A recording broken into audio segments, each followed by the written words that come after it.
एक आदमी था जो हमेशा ही एक संगठन के क्रियाकलापों में सक्रिय रहता था। कई बड़े लोग उससे परिचित थे। उसका मान सम्मान भी लोगों के बीच बहुत ज्यादा था। लेकिन एक बार किसी कारण के चलते उसे संगठन से निष्क्रिय होना पड़ा। उसने मिलना जुलना भी बंद कर दिया और धीरे धीरे संगठन से दूर हो गया। कुछ हफ्ते ऐसे ही बीत गए। एक ठंडी रात थी जिसमें संगठन ने मुखिया ने उस आदमी से मिलने का फैसला किया। वह उसके घर पहुंच गया। घर पर वह व्यक्ति अकेला ही था। वह बोरसी में जलती हुई लकड़ियों की लौ के सामने बैठा था और आराम से आग ताप रहा था। उस व्यक्ति ने मुखिया का स्वागत किया, लेकिन खामोशी के साथ। दोनों ही चुपचाप बैठे रहे। दोनों ही आग की लपटों को ऊपर उठता देख रहे थे। कुछ ही समय बाद संगठन के मुखिया ने उस बोरसी में से एक लकड़ी को उठाकर अलग कर दिया और फिर से अपनी जगह पर आकर शांत बैठ गया। वह व्यक्ति यह दृश्य चुपचाप बैठा देख रहा था। वह लंबे समय से अकेला था, तो मुखिया के घर आने के चलते मन ही मन आनंदित भी हो रहा था।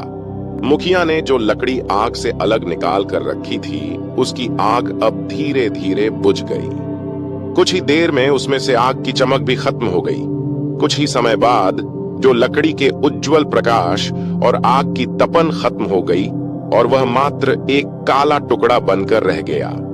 इस बीच दोनों मित्र आपसे में कम शब्दों में बातें कर रहे थे। जब मुखिया के जाने का समय हुआ, तब उसने उस अलग पड़ी लकड़ी को हटाया और फिर से आग के बीच में रख दिया। इससे लकड़ी फिर से सुलग कर जलने लगी और अपना ताप बिखरने लगी। जब मुखिया के जाने का समय हुआ, तो व्यक्ति उसे दरवाजे तक छोड़ने गया। व्यक्ति ने मुखिया से कहा कि वह उसके घर आए, इसके लिए उनका बहुत धन्यवाद।